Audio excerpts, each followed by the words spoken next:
네, 2024년도 국가공무원 7급 공채 제2차 필기시험 해설해 보도록 하겠습니다. 네, 문제 1번. 배수관 트랩의 봉수 파괴 원인이 아닌 것은? 봉수 파괴라고 하는 건 우리 그 세면대에 이렇게 트랩에 고여있는 물을 봉수라고 합니다. 봉수 파괴 원인이 아닌 것. 정답 1번. 수격작용이죠. 수격작용이라 하면 관수를 충만하게 흐르는 액체의 속도를 정지시키거나 물을 흘려보내서 과격하게 흔들려서 발생하는 급격히 변화시킴으로써 일어나는 그런 압력파 현상을 수격현상이라고 합니다. 그래서 봉수파괴란 크게 원인이 아니고 수격작용 같은 경우는 이렇게 그 진동이나 압력에 의해서 일어나기 때문에 이 배관에 파손을 일으킬 수 있는 그런 문제가 있습니다. 그래서 우리가 수격장의 원인은 압력이 급변할 때 보통 발생을 하기 때문에 배관 상단의 기구류에 공기실을 설치하거나 수격 방지기를 설치함으로써 이런 문제를 해소할 수 있고 수격작용이 정답이었고 증발작용은 이 트랩에 고여있는 물이 증발해 버리는 거예요. 장기간 사용하지 않을 경우에 배관 속에 있는 트랩 속에 있는 그 봉수가 물이기 때문에 증발을 할 수 있다.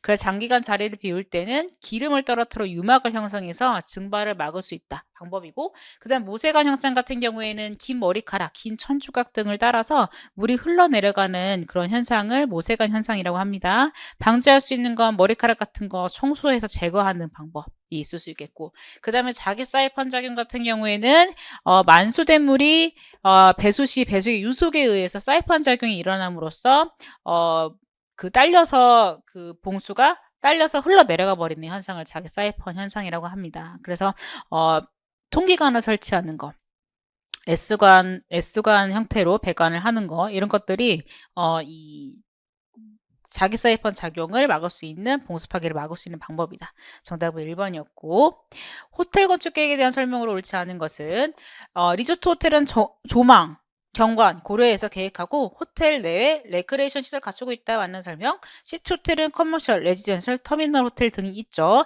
아파트먼트 호텔은 장기간 체류하는 적합한 호텔로 부엌과 셀프 시설을 갖추는 것이 일반적이다 맞는 설명입니다. 그래서 공용의 식당도 있지만 그 오랫동안 머물러야 되기 때문에 계속 밥을 사 먹을 수가 없어요. 그래서 이렇게 간이 주방 시설이 머무르는 숙소 공간 내에 있는 것을 얘기합니다. 정답은 4번이에요. 클럽하우스는 고밀도 고층 교통 편리한 중심지. 얘는 커머셜 호텔에 대한 설명이고 클럽하우스는 최근에는 이제 골프를 하시는 분들이 클럽하우스를 많이 아실 텐데 클럽하우스는 원래 사전적인 의미로는 스포츠 레저 시설 위주로 이용되는 시설.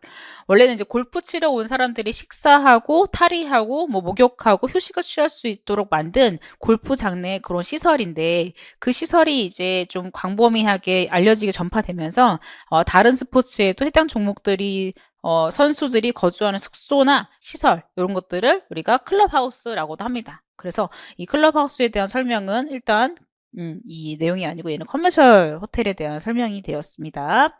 정답은 4번이고, 네, 제가 이제 친환경 에너지 공공성 이런 것들 항상 강조해 왔는데, 예전에는 이제 지시드와 관련되는 우리 한국에서 이제 하는 지시드, 지속 가능한 개발 실현 목표로 하는 한국에서 만든 지시드를 친환경 건축물 인증 제도가 많이 나왔었는데, 이제 다양한 국가의 인증 제도가 나오죠. 리드는 미국이에요. 브리암 영국. 브리암이 이제 이 친환경 제도의 어떤 그 원조라고 해야 되나? 제일 먼저 생겼다. 라고 보시면 될 것 같아요. 왜냐면 리드는 1998년도에 생겼고 캐스비 같은 경우는 일본이에요. 이 경우는 2002년도 일본의 친환경 건축 포괄 평가 시스템이고 브리암의 경우에는 1990년도 영국에서 개발된 세계 최초의 종합적인 그립 평가 시스템입니다. 그래서 미국, 영국, 일본. 정답은 1번 되겠습니다. 1번. 그래서 우리 G시드도 한국에서 많이 사용하기는 하는데 G시드에 대한 문제 그리고 사실 리드가 우리나라에서 엄청 많이 사용을 하고 있대요. 리드 인증 제도가. 그래서 리드에 대한 내용도 나올 수 있고 그래서 리드와 G시드 같이 정리해 두면 좋으실 것 같아요. 다음에 5번. 건축물의 결로 방지 대책에 대한 설명으로 옳지 않은 것은 네. 결로 방지. 결로에 대해서는 뭐 여러 가지 4번 문제를 안 했네요. 4번 문제. 죄송합니다. 다음 설명에 대해 해당하는 전시관 자연 채광 방식은 전시관의 중앙부를 밝게 하고 전시 벽면의 조도를 균등하게 한다. 반사장애가 일어나기 쉬운 루버 설치 등으로 빛을 조절하는 것이 좋다. 채광량이 많아 조각품 전시에 적합하지만 유리 전시대 내에 공예 품에는 부적합하다. 이거는 탑라이트입니다. 탑라이트 형식 2번 전광창 형식 요런 형식이에요. 이렇게 전시가 있다 그러면 여기에 창이 있는 형식. 그래서 빛이 이렇게 떨어진다. 이렇게 떨어지면 조각품 같은 거는 유리한데 이 안에 유리 케이스 안에 공예품 같은 거 전시하면 빛 반사 때문에 좋지 않아요. 그래서 이런 형식은 조각품에 유리하다. 그래서 유리 전시대의 공예품 부적합하다. 탑라이트 방식입니다. 반사장애가 일어나기 쉽다. 루버 설치로 여기서 빛을 조절해야 된다. 전시 벽면의 조도를 균등하게 한다. 이런 설명이 나오면 탑라이트 떠올리실 수 있어야 되고 측광창 같은 경우에는 그 미술관 형식에서 거의 쓰지 않는 방식이죠. 소규모에서만 쓰는 방식이고 측 쪽에 창이 하나 있는 거. 그래서 자연 채광의 방식에서는 빛이 끝까지 들어오기가 힘든 형식입니다. 잘 사용하지 않아요. 정측광장 방식이 전시장 미술관에서 가장 유리한 방식이죠. 회화 작품 같은 것을 전시할 때 지우고 다시 설명드리면 요렇게 생긴 형태이다라고 보시면 돼요. 그래서 여기 불투명한 천창이 있고 빛이 이쪽 양쪽으로 요렇게 빛으로 벽 쪽으로 떨어지는 방식. 회화 작품 여기다가 벽면에 걸어서 전시하면 작품은 잘 보이고 가운데 관람자 위치에서는 어둡게 보이는 방식입니다. 그래서 미술관에서 가장 좋은 방식이 3번이고 고측 광창 방식은 고측에 창이 있는 방식이다라고 보시면 돼요. 그래서 빛이 가운데로 떨어진다. 이러한 경우도 마찬가지 비슷한 형태이죠. 고측 광창 형식이 되겠습니다. 정답은 여기서 설명하는 거는 전광창 형식에 대한 설명이 되겠습니다. 그 다음에 5번 건축물의 결로 방지 대책에 대한 설명으로 옳은 것은 옳지 않은 것은 환기 횟수를 늘려 실내 습기를 저감한다. 결로가 생겼을 때 우리가 할 수 있는 방법 난방, 환기, 단열 이런 것들 할 수 있습니다. 환기 횟수를 늘려 실내 습기를 저감하는 거. 내단열은 외단열에 비해 결로 방지에 유리하다. 아니죠? 정답 2번입니다. 이거는 뭐 쉬운 문제였어요. 내단열 제가 항상 그리는 그림 이렇게 있고 단면이다. 내단열은 뭐예요? 안에만 단열재 붙이는 거 이렇게 건축물 구조물 안쪽에. 그러면 어떤 현상? 여기서 열교 현상 발생할 수 있다. 단열대가 붙지 않는 요면 있죠. 여기서 이제 열교 현상이 일어나면서 결로가 발생할 수 있다.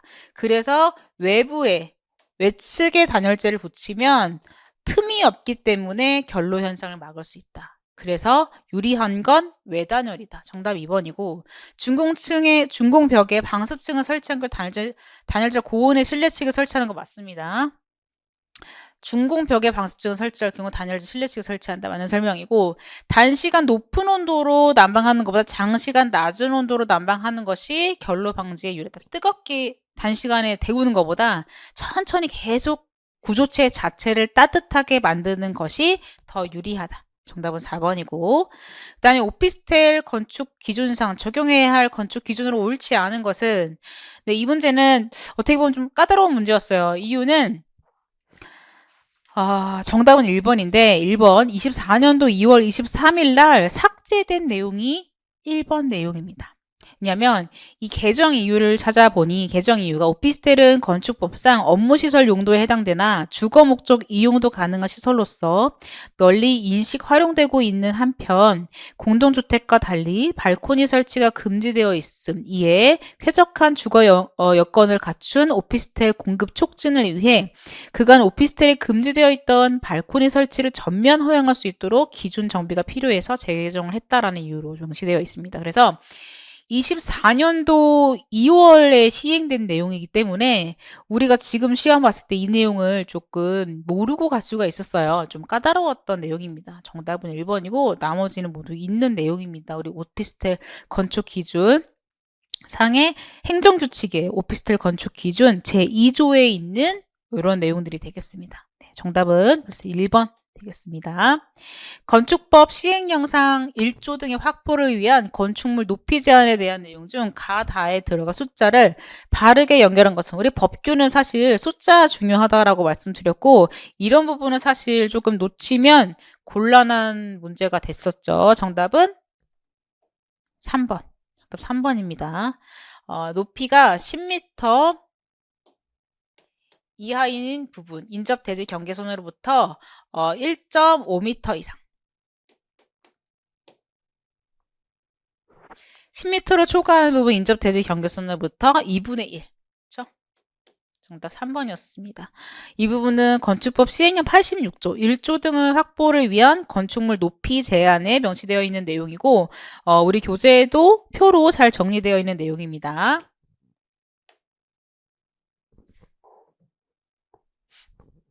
네, 공장 문제가 잘 나오지 않는데 이번에 공장 문제가 나왔어요. 근데 문제 전혀 어렵지 않았습니다. 내용 보면 먼저 무창 옳지 않은 거. 무창 공장은 냉난방 부하가 적어서 유지비가 다른 유행에 비해 경제적이다.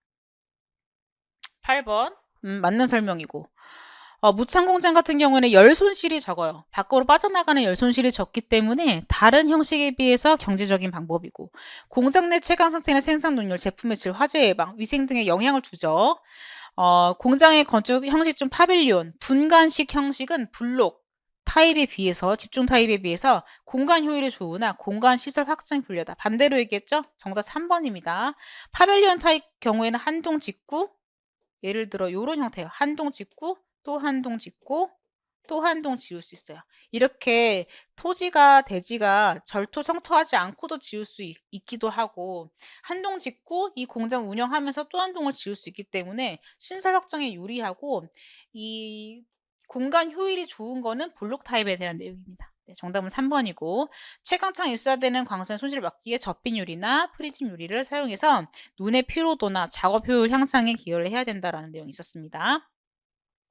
주생활 수준과 관련한 숑바르드로브가 제시한 1인당 주거 면적 수준 기준으로 가나에 들어가 숫자를 바르게 한 것은, 정답은 표준 기준과 병리 기준에 대한 설명이 정답 3번이죠.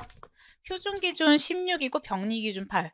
표준 기준, 병리 기준은 설명할 때 그 8제곱미터 이하이면 거주자의 신체적, 전신적 건강에 나쁜 영향을 끼친다. 8이었고, 나머지 코로나 기준이 16이고 프랑크푸르트 안마인 국제 주거 회의 기준 15였습니다. 그래서 제가 우리 건축계 일반 할 때 숫자는 꼭 헷갈리지 않도록 암기하라라고 했었는데, 네, 문제가 나왔네요. 다음에 10번 문제. 미스 반데로의 작품이 아닌 것은? 10번. 정답 1번이죠. 킴벨 미술가는 루이스 칸 작품이었습니다. 사실 미스 반데로에가 이제 건축 에서 좀 유명한 건축가이기도 하고 작품이 또 워낙 많아서 헷갈릴 수도 있지만, 이 부분은 사실 우리 문제로 많이 나왔던 그런 작품들이기 때문에 헷갈리지 않게 좀 고르실 수 있어요. 난이도는 중하 정도밖에 안 되는 그런 문제였습니다. 넘어가서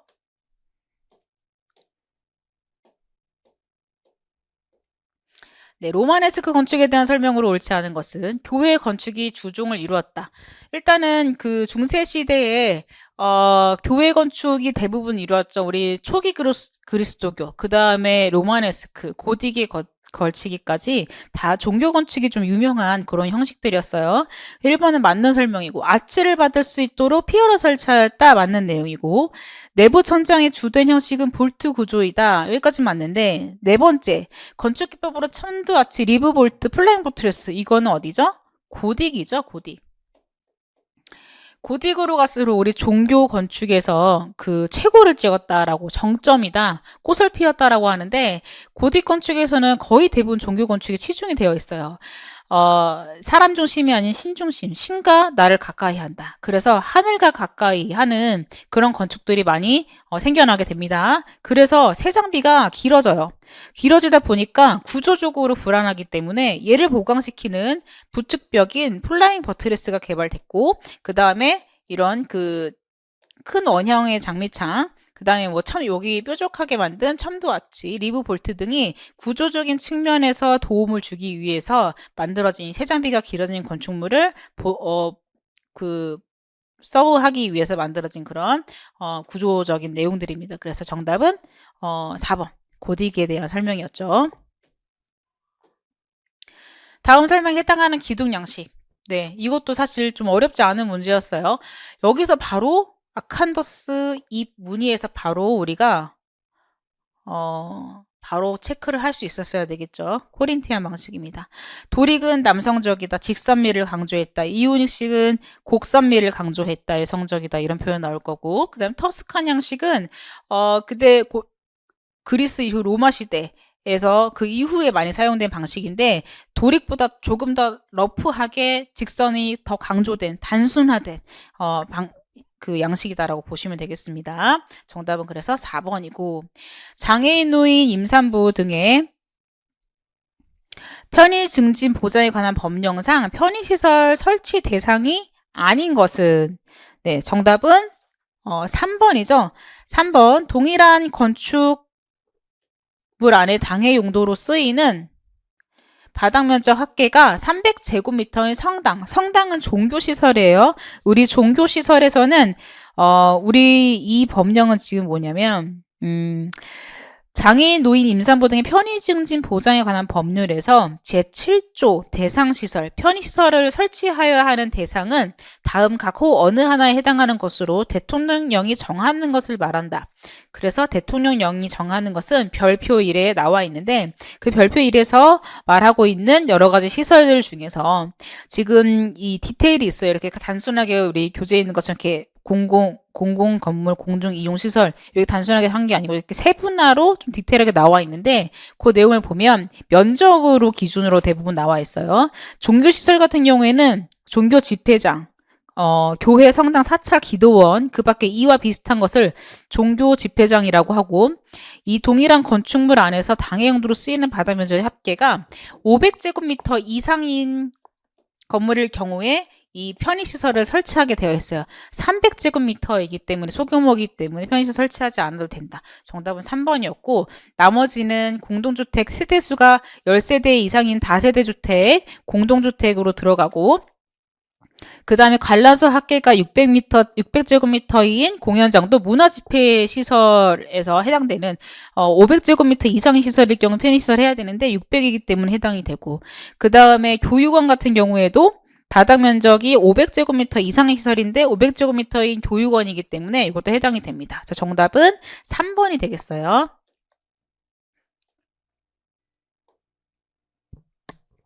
다음에 14번 문제 볼게요. 14번 문제. 다음에서 설명하는 내용과 관련이 있는 것은 천장이 있는 개방된 공간으로 자연 친화적인 공간을 구현한다. 쾌적한 환경 조성하고 실내 기후 조절 기능을 한다. 여름에 직사광선의 실내 온도 상승 반지 차양 설치하고 통로, 휴식 공간, 정원 등 다양한 옷도 이용할 수 있다. 정답 4번 아트리움이죠. 아트리움, 우리 에너지와 관련되어 있는 내용이 나올 수 있다라고 했었는데, 아트리움은 건축물 중앙홀 등 상부층까지 관통시켜서 내부에 채광을 유입하고 실내 기후 기능을 조절할 수 있는 역할을 하는 공간을 아트리움이라고 합니다. 그래서 환경 조절 기능과 에너지 조절 효과가 있다. 채광으로 봤을 때. 그래서 도심 내의 오피스와 가로 사이에 도시민에 위한 휴식과 커뮤니케이션 장소로도 활용을 한다. 아트리움은 물리적인 성격에 의해 온실효과와 같은 실내 기후 조절 기능을 갖고 전천후화된 오픈 스페이스로도 활용할 수 있다. 그래서 환경, 에너지와 관련되어 있는 그런 역할을 하는 공간이 아트리움이다. 네, 정답은 4번이고, 건축 법령상 공개공지에 대한 설명으로 옳지 않은 것은, 공개공지라고 하면 쾌적한 지역 환경을 위해서 사적인 대지 내에 조성토록 하는 공적인 공간이다. 일반인들이 이용할 수 있도록. 그래서 확보를 해야 되는 대상, 시설이 있고 또 용도가 있습니다. 먼저 내용을 보면 지금 공개공지에 대한 설명으로 옳지 않은 것을 고르는 문제인데, 공개공지의 면적은 대지 면적의 100분의 10 이하 범위에서 건축 조례로 정한다. 네, 맞는 설명이고, 그다음에 문화 및 집회 이 시설 용도로 쓰이는 바닥 면적 5,000제곱미터 맞습니다. 이거 중요한 내용이죠. 이상인 건축물 일반 주거 지역에 신청할 경우 법령 기준에 따라서 공개 공지를 설치하여야 한다. 맞는 설명. 공개 공지 내 일정 공간을 점유 영업하는 행위가 제한된다. 제한된다. 점유와 영업을 하는 행위가 제한된다. 그리고 일반 주거지역, 상업지역, 그 다음에 공업지역 이외의 용도 지역은 공개공지 대상 설치에 해당되지 않는다. 공개공지와 관련된 확보 대상으로는 문화집회시설, 종교시설, 판매시설, 운수시설, 업무시설 및 숙박시설로서 해당 용도 바닥 면적 5,000제곱미터 이상인 건축물은 공개공지를 확보하게끔 되어 있습니다. 그래서 정답은 4번이 되겠습니다. 넘어가겠습니다. 넘어가서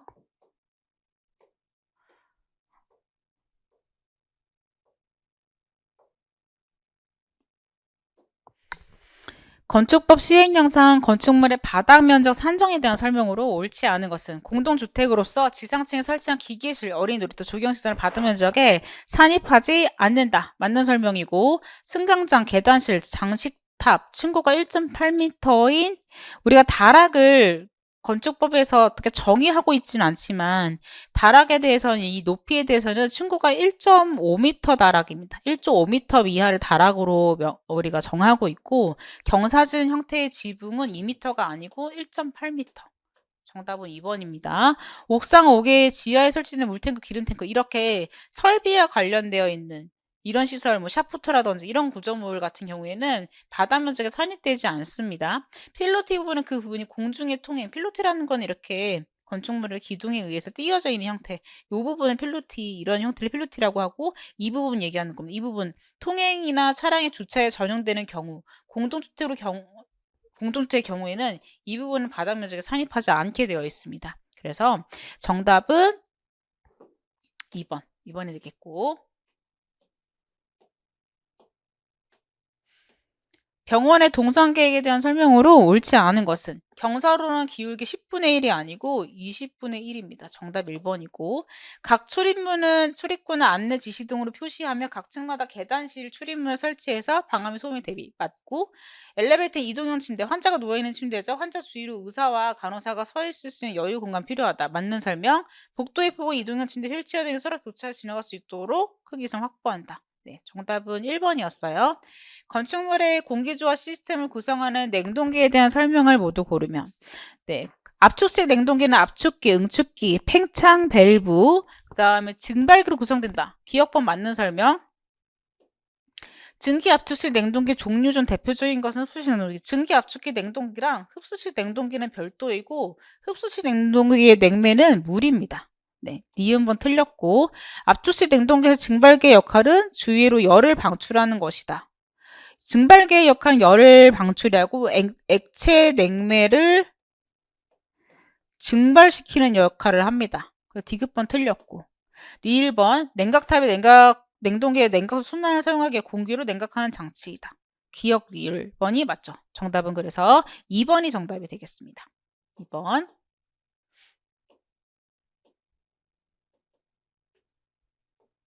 다음에서 설명하는 내용과 관련 있는 것은 네, 이게 조금 생소한 문제였어요. 어떤 부분 구조는 전체와 같은 구조를 지닌다. 나뭇가지 모양, 해안선 등의 패턴 등의 자연에서 흔히 볼 수 있는 자기 유사성 대표적인 속성이다. 네, 이거는 프랙탈 기하학에 대한 설명이에요. 이스라엘 건축가 지비 해커라는 분이 하인즈 갈린스키 학교에서 정사각형 그리드와 동심형 요소를 중첩시켜 나선형 디자인을 생성시키는데 각 메시지들이 자기 유사적으로 병된 형태들을 이루고 있다. 그러니까 이 자기 유사성으로 이 형태를 본따서 만든 이런 건축물이 있다라는 내용이고 프랙탈 기하학 같은 경우에는 자가 유사성이라는 특성을 가지는 수학적 구조이고 이 유사성은 작은 부분이 전체와 비슷한 행태를 유지하는 특성을 의미한다.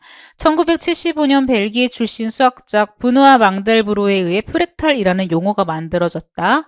망델브로는 자신의 저서 자연의 패턴들에서 이것이 자연현상을 설명하는 데 있어서 유용한 도구임을 강조하였고 코흐 곡선이나 망델브로 집합과 같은 구는 매우 작은 부분을 확대해도 원래의 구조와 유사한 패턴을 발견할 수 있다라고 설명하고 있다. 그래서 이 망델브로라는 분이 처음 이 프랙탈이라는 용어를 만들어 사용하게 되었고 이 프랙탈 기하학은 자가 유사성이라는 특성을 가지는 수학적 구조를 뜻한다라고 보고 있습니다. 그래서 우리가 좀 사실 뭐 이런 이론을 설명하기엔 좀 어렵지만 어쨌든 지금 이 지문을 설명하고 있는 것은 프랙탈 기하학. 우리가 게슈탈트 이론은 우리가 몇 번 기출됐던 내용이고 우리가 수업 시간에도 공부를 했던 내용이라 알고 있었죠. 게슈탈트 심리학파가 제시한 것으로 인간의 시지각과 관련된 공간적, 시각적 근접이나 유사성 요소들은 하나의 일관된 형태로 조직화해서 지각하게 된다는 법칙. 이 게슈탈트 이론이었죠. 그래서 여기서 설명이 안 되니까 게슈탈트 이론 사실 아니라고 우리가 봤어야 되고 메타볼리즘 같은 거는 건축 사조예요. 메타볼리즘 같은 경우에는 인간과 기계가 공생하며 살 수 있다는 가정에서 출발해서 일본 건축을 세계적으로 알린 건축 운동이죠. 신진대사라는 메타볼리즘의 생물학적 의미와 더불어 변화를 계속하는 건축, 성장에 관한 사회를 의미한다. 이것도 역시 아니었고 리만 기하학은 타원적 비유클리드 기하학이라고도 하고 구면 기하학으로 표현된다. 그래서 사실 이것도 우리가 사실 잘 생소한 내용이었는데 어쨌든 두 개를 제외하고 프랙탈이나 리만 기하학에 대해서 고민을 해봐야 되는 문제였습니다. 신유형이었고 정답은 1번입니다.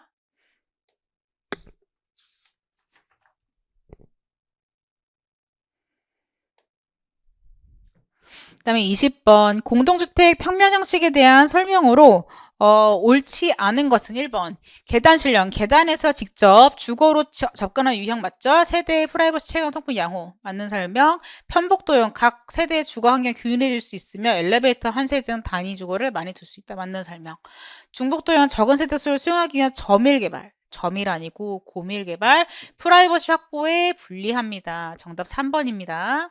매우 쉬운 문제였죠.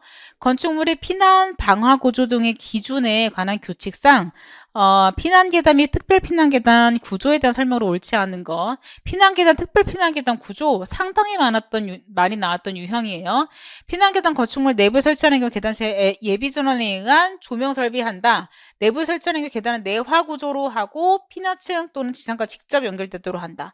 건축물 바깥쪽에 설치하는 경우 계단의 유효 너비는 0.9. 여기까지 다 맞아요. 특별 피난 계단 계단실 노대 또는 부서 접하는 부분을 제외하고 건축물 내과 접하는 창문을 설치하지 아니한다. 정답 4번.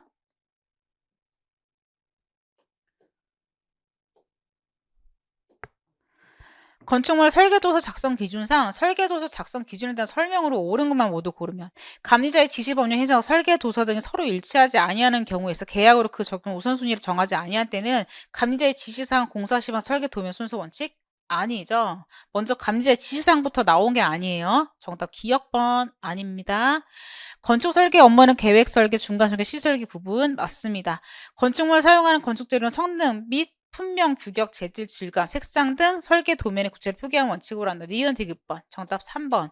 건축물 설계도서 작성 기준이라고 해서 우리 행정규칙에 있는 9번 설계도서 해석 우선 순위를 보면 순위가 감리자의 지시사항이 먼저가 아니고 가장 먼저 나오는 게 정함이 없으면 공사 시방서가 우선이고 그 다음에 설계 도면 그 다음에 전문 시방서 그 다음에 표준 시방서 그 다음에 산출 내역서 그 다음에 승인된 상세 시공도 그 다음에 관계 법령의 유권 해석 그 다음에 감리자의 지시사항이 맨 마지막입니다. 그래서 제일 첫 번째 나왔기 때문에 순서가 틀렸습니다. 정답은 니은 디귿 3번이 되겠고 24번 문제 보면 소화 설비 중 스프링클러 설비, 소화 설비에서도 강조했고 중요한 설비였죠. 초기 화재 진압에 유리한 설비였고, 스프링클러 설비 같은 경우에는 종류가 단순해서 이런 문제는 맞춰줘야 되는 문제였어요. 스프링클러 헤드 한 개가 소화할 수 있는 면적 일반적으로 10제곱미터 맞고, 초기 소화율 높고 크게 개방형과 폐쇄형으로 구분하다. 이거 두 개 맞죠? 스프링클러 설비 배관부터 개방형 배관 방식은 항상 가압된 물이 스프링클러까지 차 있는 방식이다. 정답 3번. 3번 폐쇄형 습식에 대한 설명이에요. 폐쇄형 중에서도 건식과 습식이 있는데 습식에 대한 설명입니다. 4번도 맞는 설명. 그래서 정답은 3번이 되겠어요. 네, 이 문제도 조금 생소한 문제였죠. 일단은 내용 보면 그림과 같이 행랑채에 대문간을 둔 우리나라 전통 건축의 대문, 행랑차의 대문간이란 표현으로 그림을 몰라도 행랑차의 대문간을 둔 우리나라 전통 건축의 대문 명칭. 네, 대문간, 행랑차에 붙어 있는 건물, 행랑채라고 하는 거는 대문간에 붙어 있는 건물 혹은 좌우 또는 그 앞에 둘러 세운 부속 집체를 얘기하고 대문 양쪽에 하인들이 거처하는 건물이가 행랑채라고 했습니다. 그래서 이 대문은 소슬대문이라고 합니다. 소슬대문 같은 경우에는 권위의 상징이다. 사대부 집안의 경우 양옆의 행랑보다 지붕을 높게 올려서 소슬대문이라고도 하는데, 초헌이나 말이 드나들 수 있도록 문턱을 아예 없애거나 없애기도 한다. 판자문을 중간에 세운 새기둥이나 박학기둥에 설치되고 홍사를 인방 위에 올리는 경우가 많았다. 양옆에 행랑이 없는 경우에는 소슬 산문 형식으로 만들기도 했는데 보통 판벽으로 처리하고 담으로 이어진 형태가 많다. 물론 설명도 좀 어려워요. 하지만 일단 행랑 옆에 있는 대문간 소슬 대문이라고 하고, 아까 표현 잠깐 나왔던 소슬 산문 같은 경우에는 맞배 지붕으로 가운데 문의 지붕을 좌우 대문보다 한 단 높게 세운 대문을 소슬 산문이라고 합니다. 뭐 어렵죠. 평대문 같은 경우에 대문의 기둥 높이가 행랑채와 동일한 대문 혹은 정문이나 현문 높이가 같은 문을 평대문이라고 하고, 현문은 대문이나 정문 옆에 있는 작은 샘문을 현문이라고 한다. 정답은 4번이었습니다. 온열 환경 지표에 대한 설명으로 옳지 않은 것은 작용 온도는 기온, 기류, 복사 온도를 조합시킨 지표로 습도의 영향이 고려되지 않는다. 맞는 설명. 신유효 온도는 상대 습도 50%를 기준으로 한다. 그쵸. 원래 유효 온도가 상대 습도를 100% 기준으로 했기 때문에 100% 기준 같은 경우에는 실제로 존재하지가 않죠. 물속에 있어야 100%니까. 현실적으로 상대습도 50%가 맞기 때문에 신유효 온도는 상대습도 50%를 줄여서 기준으로 한 온도이고, 유효 온도는 기온, 습도, 기류 세 가지 요소를 조합시킨 지표이다. 맞는 설명인데, 수중 유효 온도는 일상생활에서 일반적으로 사용하고 있는 공기 온도를 설명한다. 수중 유효 온도라는 거는 온도, 기류, 습도 100%, 복사열을 고려한 온도를 얘기합니다. 그래서 정답은 4번이 되겠어요. 맞지 않은 설명. 네, 이렇게 해서 우리가 문제를 봤을 때 생소한 내용도 있었고 뭐 일반적으로 많이 나오는 내용 중 쉬운 내용도 있었어요. 그래서 예상했던 것처럼 그 설비나 법규에서 조금 더 많은 문항이 출제됐고, 이번에는 한국사 그리고 서양 건축사에서 빈도가 조금 많이 높았어요. 출제의 어떤 그 범위가 많이 나왔는데, 그리고 신경향도 건축 일반이 아닌 이런 한국 건축사가 대문 나왔던 거, 이런 것들에서 출제가 되다 보니까, 그리고 총론에서는 뭐 기하학과 관련된 프랙탈 기하 이런 내용들이 출제되다 보니까 여러분들이 그런 내용을 좀 놓쳤을 수도 있는데, 이런 나머지 기본적으로 우리가 계속 반복돼 있던 문제들은 모두 다 맞췄으면 그래도 좀 고득점을 한 두 문제, 세 문제 정도, 두 문제 정도는 조금 우리가 어려울 수 있었는데, 나머지는 일반적으로 다 푸실 수 있는 내용이었다. 평이했다라는 평으로 저는 생각이 됩니다. 네, 아무튼 고생 많으셨고, 네, 이렇게 해서 7급 공채 제2차 필기시험에서 마치도록 하겠습니다. 감사합니다.